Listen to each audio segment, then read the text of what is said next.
the Celtics and the Heat. This series is tied at 2-2. It's turned into a best of three now with things being tied, and Miami gets the home court advantage where they've been dominant really all postseason. They're the underdogs, however, tonight with a couple people on the injury report as questionable. Total here is sitting at 204.5. Chris, what do you expect to see from the Heat tonight after a very poor showing in Game 4? Well, it's hard to know what to expect in this series in general. This is a crazy series. I guess it's like a heavyweight boxing match in the sense that it's one right hook, one left hook. They're both delivering. But for two of the best defenses in the NBA, we've seen 3 overs.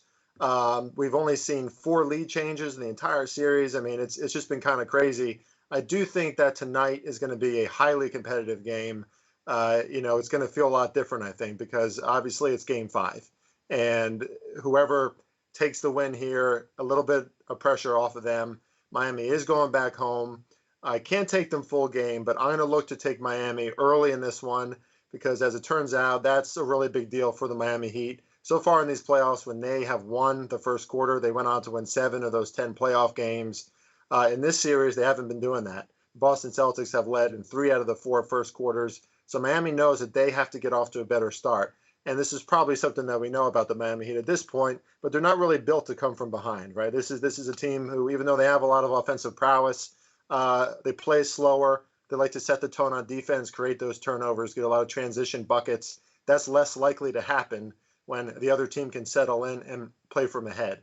So I like the Miami Heat to be the ones who attack first, to settle in. They're at home. Crowd's going to be behind them. I mean, there's no way they can start off the game any worse than they did in that previous one. I think they only had 1 point up until halfway through the first quarter. I mean, that might be some kind of playoff record. That was astoundingly bad. And of course, they're injured across the board. I don't know if Herro is going to play tonight. I mean, he has a pretty serious groin injury, which usually takes a few weeks to recover from. But they're going to try and push it. But I think most of the key players, obviously Jimmy Butler, who's struggling through some knee issues, maybe he sort of took that last game off a little bit. You don't know how these athletes are thinking, but once Boston went way up, I imagine that the energy went down from him. Expect just Bam, Jimmy, all the contributors for the Heat to come out as aggressive as possible. Spoelstra is great in these situations, and the Heat are great as underdogs. We'll look at some of their stats. I'm not a big trends guy, but they are 19-9 as an underdog this season. That's 68%. They're 4-1 as a home underdog this season, 80%. That's not a huge sample size, but they do like to play as an underdog. We know that from this team. So I expect them at least to come out with that chip early. But this game is going to be close. I think it's going to be close throughout. I would also lean to the under. I think someone else has an overplay in this game, but if there's any game that's going to be super, super contentious and physical and high pressure, it's probably this one. And if the Heat are going to control the pace, then it should be slower paced. But for now, I'll settle into the first quarter bet. Well, yes, I do have an over, so I don't love hearing you say that you think it'll be an under. I'm going to play the Celtics team total over 103.5. It's gone over in 2 of the 4 games this series. Game 3 went under by the hook. Game 4 under by 1.5 points. A ton of garbage time in that game. And the Celtics also didn't shoot very well as a team. Under 40% from the field, 24% from 3. So a better offensive showing in that game. I think this one could go over that 103.5. They're also averaging 110 points per game, 117 points on the road in this series. And you talk about Tyler Herro potentially being out tonight. That means more Duncan Robinson minutes. And Duncan Robinson hasn't been playing a ton because he's a defensive liability.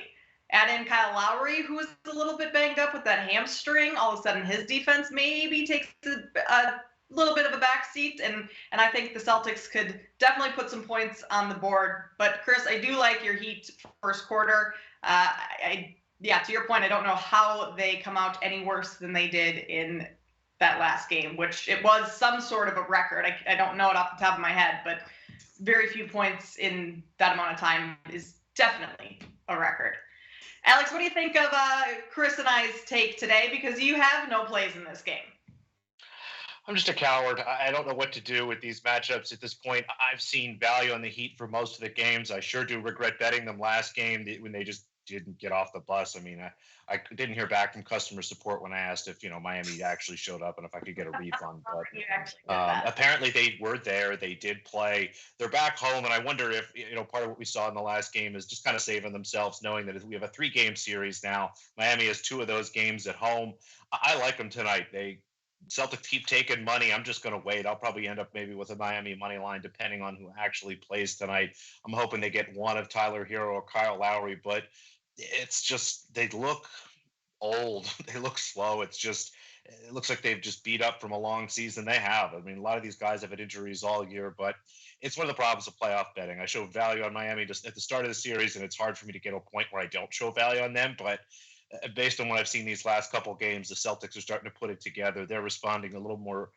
They're responding better to adversity than Miami has so far. But we're back in Miami. I'd like Miami plus money, and I might talk myself into it again, given on who's actually playing tonight. But I'm just too cowardly to bet it.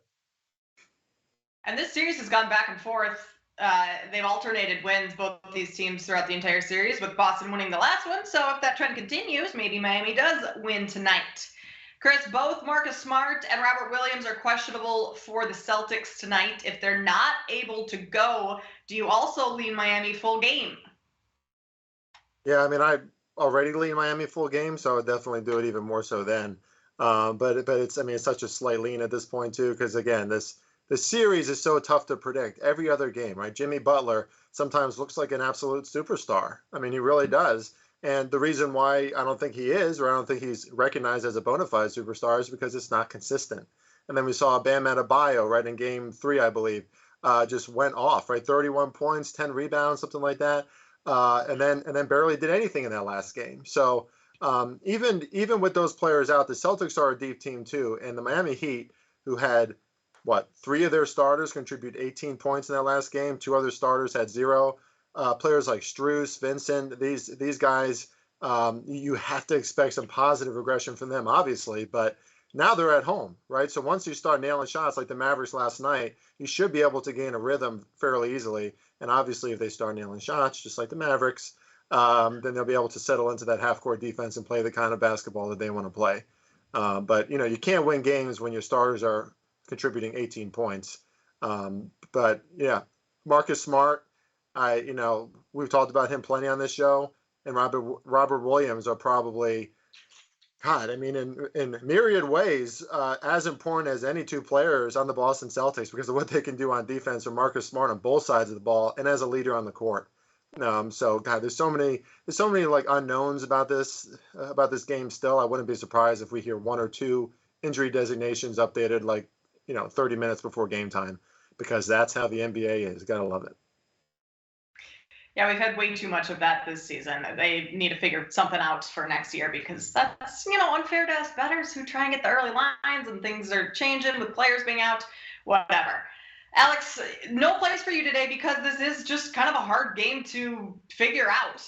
But if we take a look at the Celtics personnel, Jason Tatum lit things up in game 4 after a poor game 3. Jaylen Brown has been fairly consistent throughout this season. Who do you see having a bigger game between the 2 of those players tonight? It does feel like we've missed kind of a big Jaylen Brown game. For whatever reason, Miami seems to have a lot of solid guys to slow him down. It seems Butler maybe gets him quite a bit. So it seems like Tatum is really the leader of that team, and is the guy who's looking, honestly, to put up big points every night and kind of carry that team across the goal line, if you will. So I think it's going to be another solid night for Tatum, pretty much. It's just whether or not he scores 40, probably. Very true. All right, well, for this game, Chris is taking the Heat early, first quarter. I'm going to play the Celtics team total over 103.5. And Alex, no official plays today, but he's leaning Heat full game.